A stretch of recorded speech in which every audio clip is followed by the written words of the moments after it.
Kasi ngayong gabi, actually, may usapan kami ni Ella. Sabi ko, sige, Ella, i-research ko, study natin yung pangalan mo. Yung Ella, ha? Kasi actually, hindi ko alam yung totoong pangalan. Pero you are Ella. Right? You are Ella. So, this is our gift to Ella. Tapos naisip ko, tawagan ko na rin kaya ang mga girl lalo. Kung ganyan, tapos mag-ano na kami, mag-Zoom birthday, di ba? One for the books, di ba? Parang who would have a Zoom birthday? Ako nga, di ba? Di ba? It's a Zoom birthday for you. Happy birthday! Anyway, ito Happy yung birthday. ito yung share ko. Can you see?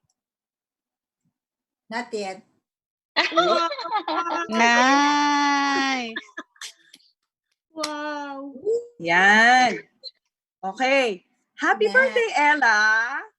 So this is Ella, her name in Hebrew. So let us find out more what is the meaning of Ella. Oops, sorry. Ella.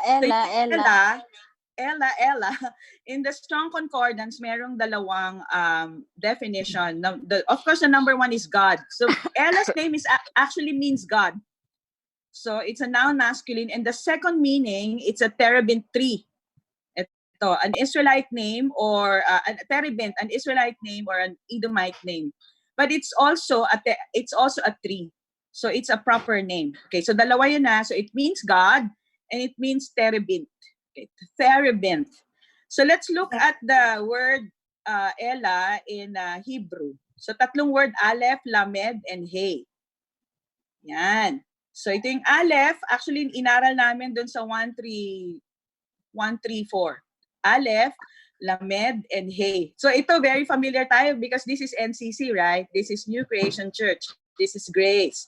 So Aleph is the first letter in Hebrew which means symbol or power and leadership. So you will see the word Father, you will see the word love, I am, light begins with the letter Aleph. Okay, so it means leadership as well. Lamed, it's a staff. So very in Psalms 1:3, right? He leads me with his staff and rod, right? It's a symbol of authority. Hey, which we are all familiar with, is the letter of grace. Mouth, breathing, spirit, or revelation. So in one the word Ella, the name Ella means the awesome God. Ganda, di ba? So Ella, you have the name of God. Ella, di ba? Wow. So in the Brown-Briggs definition, it means a terebinth tree. This is how it looks like. So this is an actual terebinth tree, which is also called in the English an oak. So it's an oak tree, pero mas maganda syempre terebinth. Di ba? Parang ganda. Terebinth. Pwedeng tawagin si Ella na terebinth. Tapos yung pangalawa is very significant. Very significant is yung valley, di ba? Valley of ELAH. Actually, ELAH, hindi natin masyadong di ba? Associate, pero yung name is very much associated with the famous and epic battle in the Bible, which is the Valley of ELAH. ELAH. So ito yung itsura ng Valley of ELAH. Beth, I know you've been here, right? So it is familiar to you. Okay. So let's first study ko ano yung ELAH tree. Kasi sabi it's a tree. So Ella, you're pictured also as a tree, a terebinth tree, an oak tree, and this is how it looks like. The first mention of the terebinth tree is in Genesis 12:6-7. When Abraham traveled, when God promised him, right, go out of your nation, out of your fathers, and go to a land where I promised to you. So Abraham traveled through the land as far as the site of the great tree of Moreh. Yan, travel siya, and then nakarating siya dun sa great tree of Moreh, which is the terebinth tree. At that time, the Canaanites were still there. So, syempre, si Abraham pa lang yun, no? So, ang mga nakatira doon, mga Canaanites. Then, the Lord appeared to Abraham. Very important. So, doon sa terebinth tree in Moreh, the Lord appeared. The first mention of terebinth, the first mention of oak. And then sabi ng Lord, to your offspring, I will give this land. So, he built an altar there to the Lord who had appeared to him. Very precious, no? And then bonus, what does it mean by more? More means teacher. So Ella, you're a teacher, right? Right. So under yung more at Shechem, more means a teacher. So derived from the verb yara, to teach, to direct, and indicates one who directs or gives oracular, meaning wise answers or with wisdom, counsel. So it's a picture of a place known for receiving direction or oracles of God. By the way, this doesn't only mean this is not only for Ella. This is also for us. This is very, very true for us. Okay? So, ano yung susunod na mention ng terebinth? Then, in Genesis 13, Abraham built an altar to the Lord.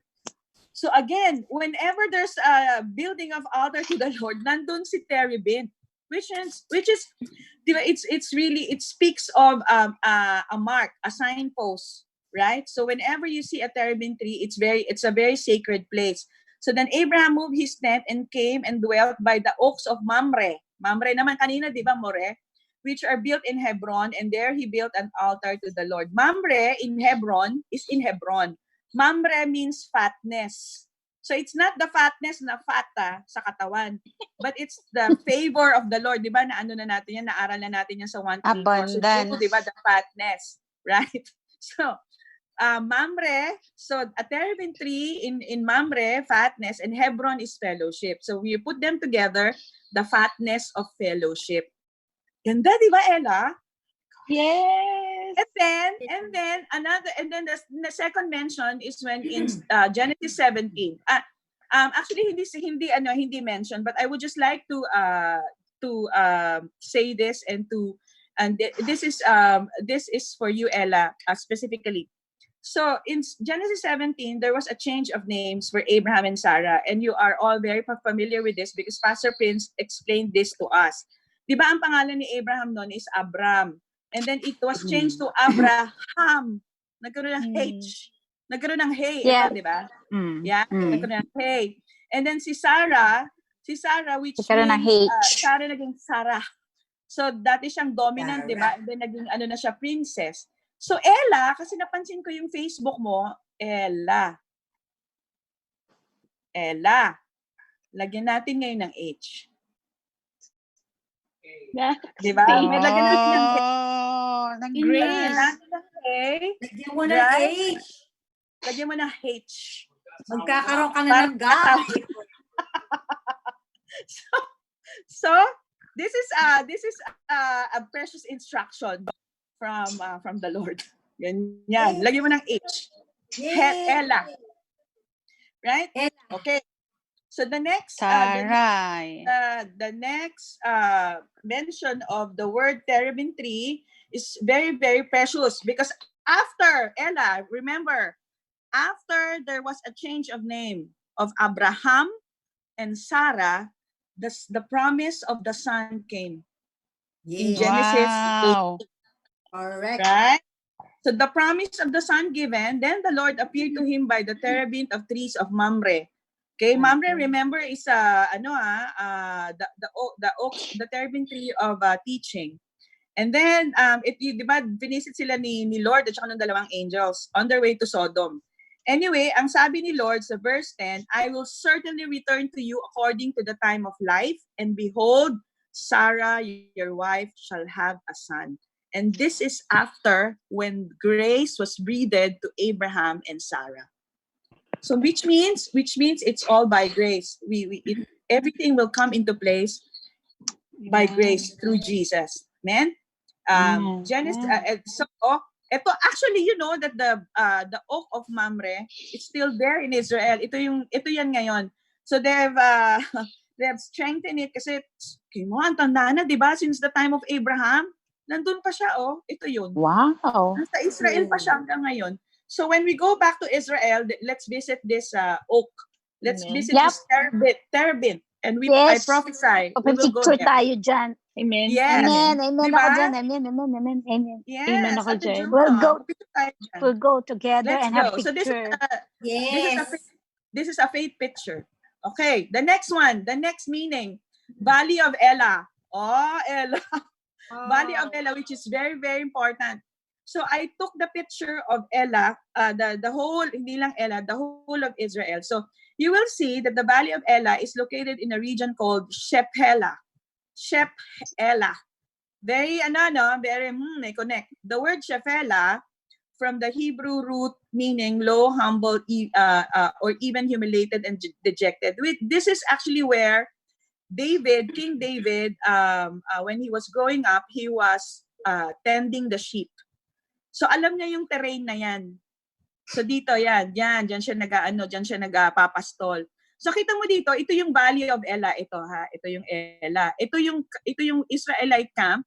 So during the epic battle of David and Goliath, ito yung Philistines, ito yung Valley of Elah, and then ito yung Israelite camp. Can you see something? It looks like a cross, right? Sa gitna yung valley, Philistine, and then Israelite camp, right? It looks like a cross. Okay, so the battlefield setting. So dinefine na natin kanina. So now the Philistines gathered their armies for battle. Remember, the ugly Goliath was challenging the Israelites for a winner-take-all. The battle terms were defined as winner-take-all. Kasi sabi niya, if he is able to fight me and kill me, then we will be your servants. But if I prevail against him and kill him, then you shall be our servants, right? So it's like the story of redemption, right? Kasi at stake dito is yung mga buhay natin. So when we are not redeemed by the Lord, then everything goes to hell, right? But because of what happened at the cross, right? It's a winner take all, right? It's a winner take all. So we were saved from darkness into light. So it's really a picture of the cross. Okay, so the epic battle in the Valley of Elah is a picture of the cross. David defeated Goliath, and Jesus defeated a greater Goliath at the cross, the devil.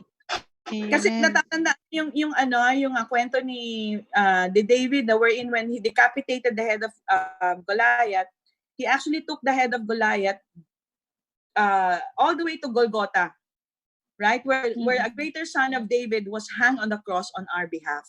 Ang ganda, di ba, Ella? Ang ganda ng pangalan mo.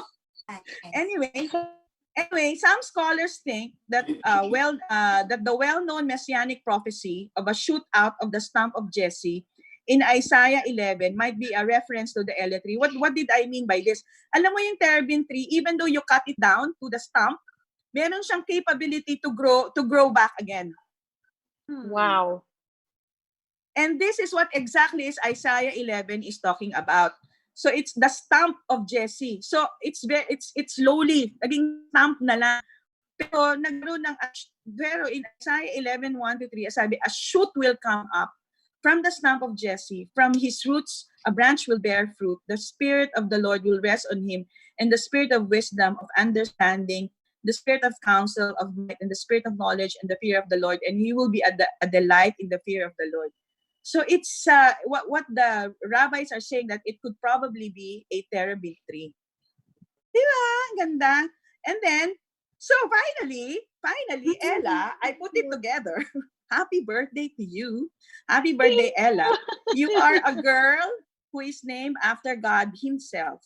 A girl named after the terebinth tree, whose red flowers and new foliage bear witness of the blood of Jesus, spilled for our righteousness and continuous forgiveness. Beloved Ella, you are made to praise him, teach and proclaim the good news, and experience the fatness of his fellowship. Happy birthday, Ella. Happy birthday. So nice. Happy birthday. Happy birthday, Ella. Happy So birthday. sweet. Thank you, Ella ladies. girl. Thank you. Happy birthday, Ella, with H. Thank you, Iya. You're so sweet. Thank you, ladies. Ay, nako, grabe. So may yung last na girl, Umiiyak si last na point. It's for Ella also because the tree that it's di ba yung poem na I'm sure alam to ni Iya. I think that I shall never see a poem as lovely as a tree. It's actually a terebinth tree. Oh, really? Yeah, so The it's terebinth Ella. tree.